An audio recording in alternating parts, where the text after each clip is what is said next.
gentlemen, may I have your attention, please?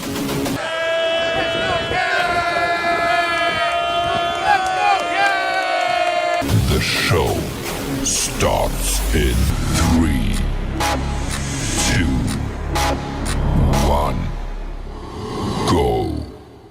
What is going on, CaneSport? It is Azubi Charles, and good morning to you all. It is March 30th, 2023, and I would like to thank everyone for joining us on Good Morning CaneSport. Today, I'm joined by Steven Wagner, aka Wags, on the message board as we break down the news of the day.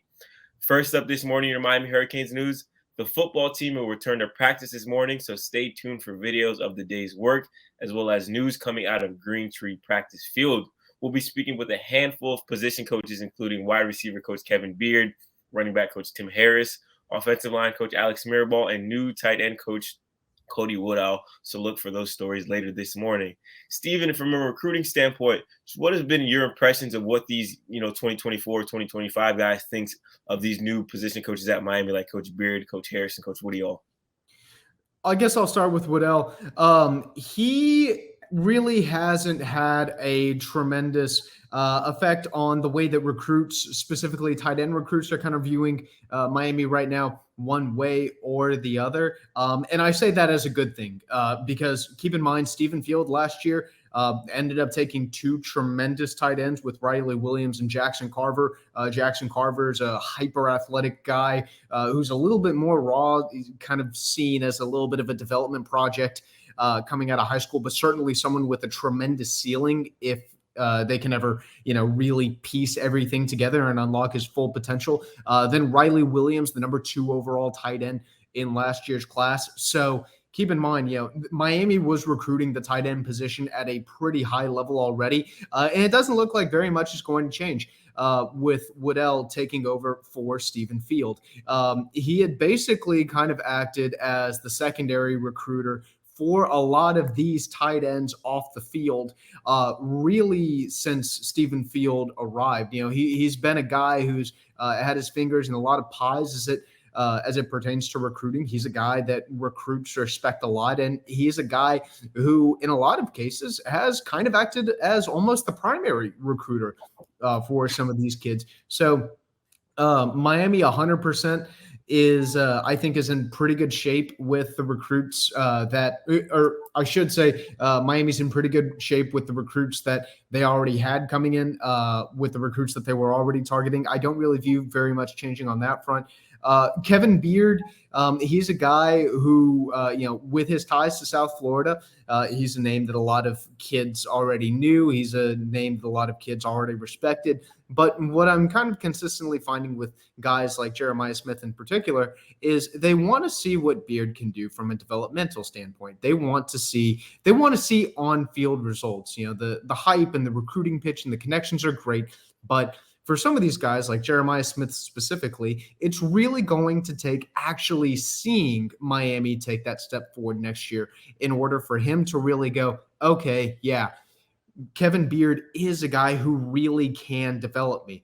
Because keep in mind, for a lot of these really top-tier recruits, connections with the coaching staff and NIL opportunities are great, but they really place development above everything else. And so with Kevin Beard, they really do want to see where things stand from a developmental standpoint. And then obviously Shannon Dawson, the new offensive coordinator, he's had a tremendous impact with Aaron Nolan. I believe the RPM actually has Miami as a very, very slight favorite for Nolan at this exact moment. Keep in mind, Dawson had been recruiting Nolan back whenever he was at the University of Houston. And so that relationship rolled right over to Miami. Is a name that Aaron Nolan has a lot of respect for. He's a play caller that he has a lot of respect for. And then finally, coming around to Tim Harris. You look at some of the backs that Miami's after in this year's class, and most of them had already been or were already being recruited by Harris whenever he was at UCF. And so very similar to Shannon Dawson, he's just taking those recruits that he was recruiting at UCF and he's just rolling them straight over to Coral Gables. Thank you for that, Steve. And also on the site this morning, the basketball team is gearing up for its national title run. We have updates with Coach Jim Larinaga and a few players as they departed for Houston yesterday. There's also an item on the website that goes inside the numbers of this team, so do not miss out on that. Plus, our guy Gary Furman caught up with longtime Jim Larinaga assistant Chris Caputo, the current head coach of George Washington.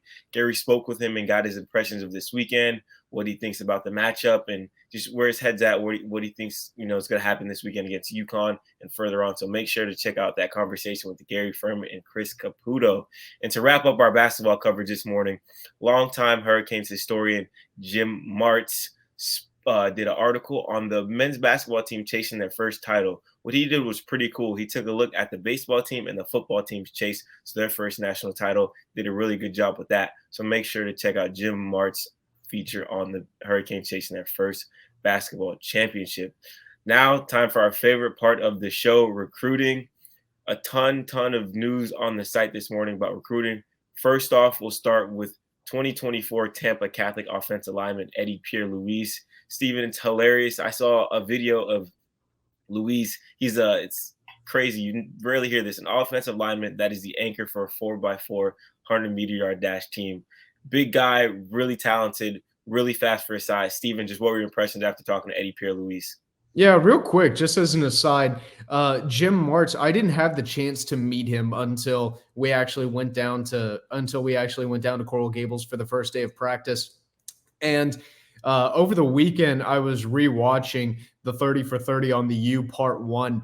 And whenever they're going in there and they're showing all these old newspaper clips, they show a clip from Jim Martz in the 30 for 30 from like the 1980s. I think this was like right after Jimmy Johnson was hired or something like that. And that just kind of blew my mind. That made me kind of take a step back and kind of appreciate how young I am and how long Jim's been around for. So if Jim writes something, I'm certainly going to trust him on that. He's definitely got a lot more knowledge of Miami history than I do.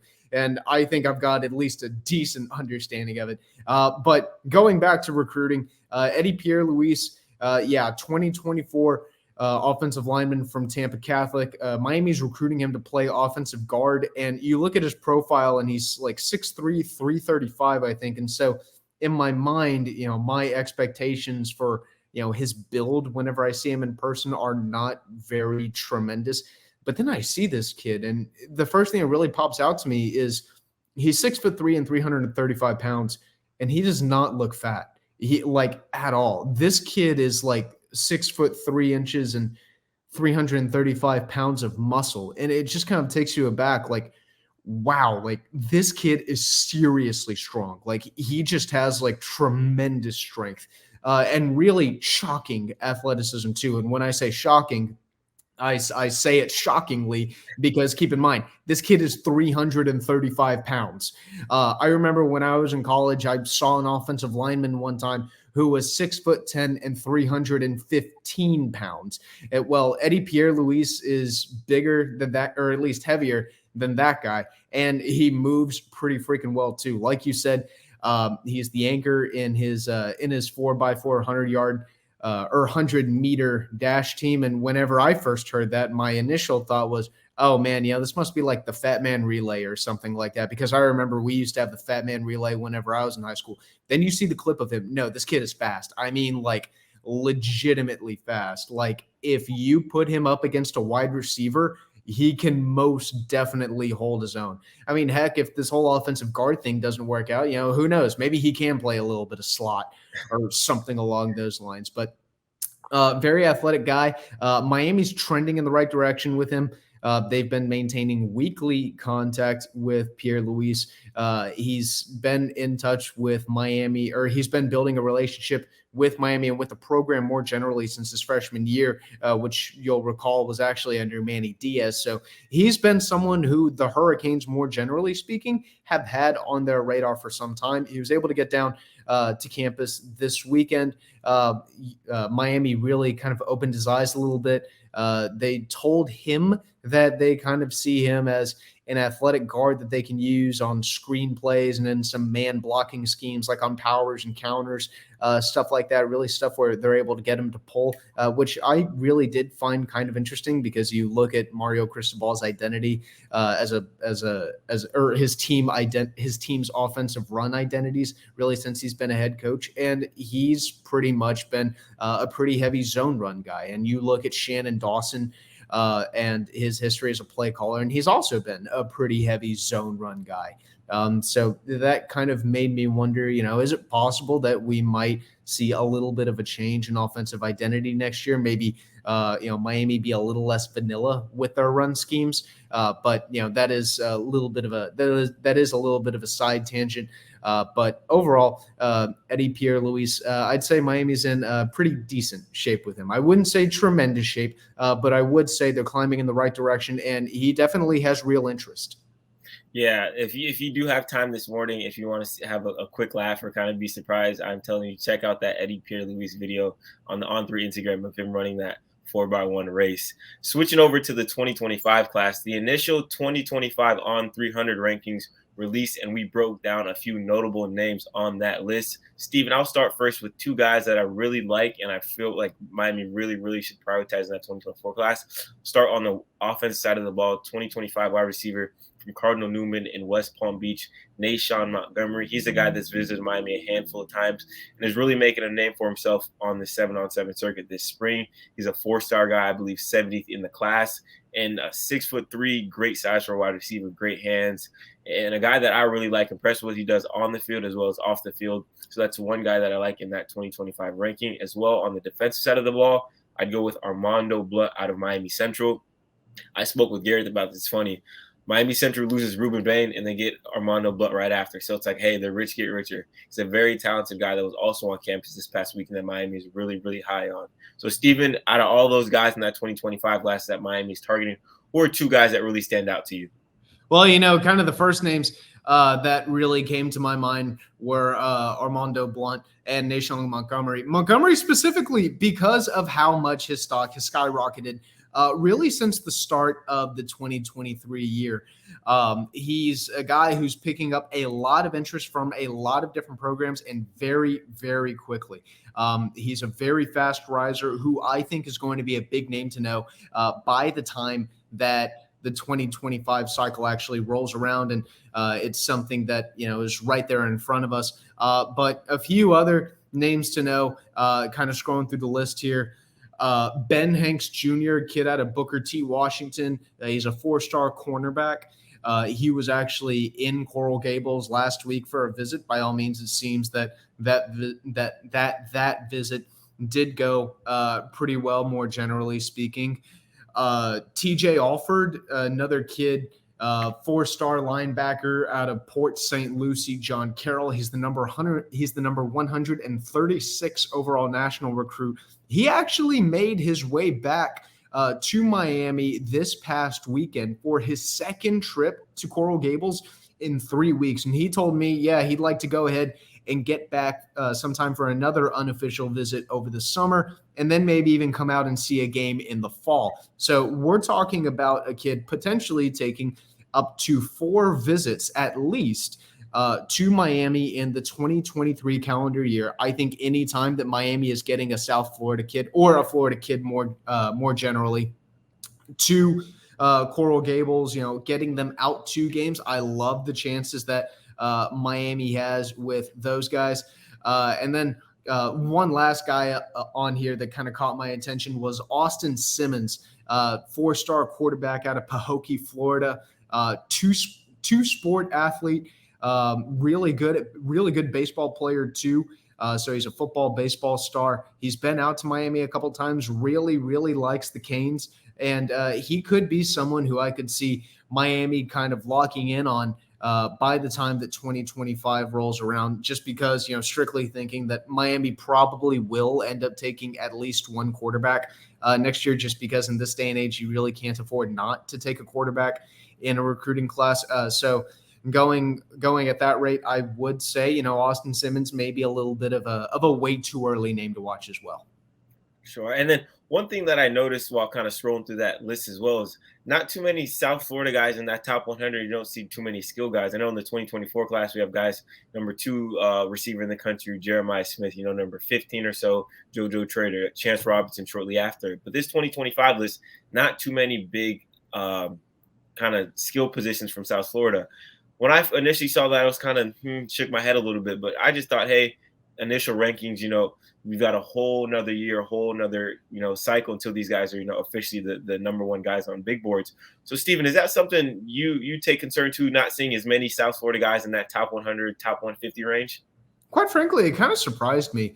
A lot like you said, we all knew that this year, the 2024 class was kind of in general going to be a little bit of a down year for South Florida talent. And then we figured, we'll get back to 2025 and Florida talent will skyrocket again. And just 3 names in that on 300 from the South Florida area. And that kind of did sort of scratch my head a little bit, or that did sort of make me scratch my head a little bit. Now, I do want to note that the state of Florida as a whole is much improved in the 2025 cycle.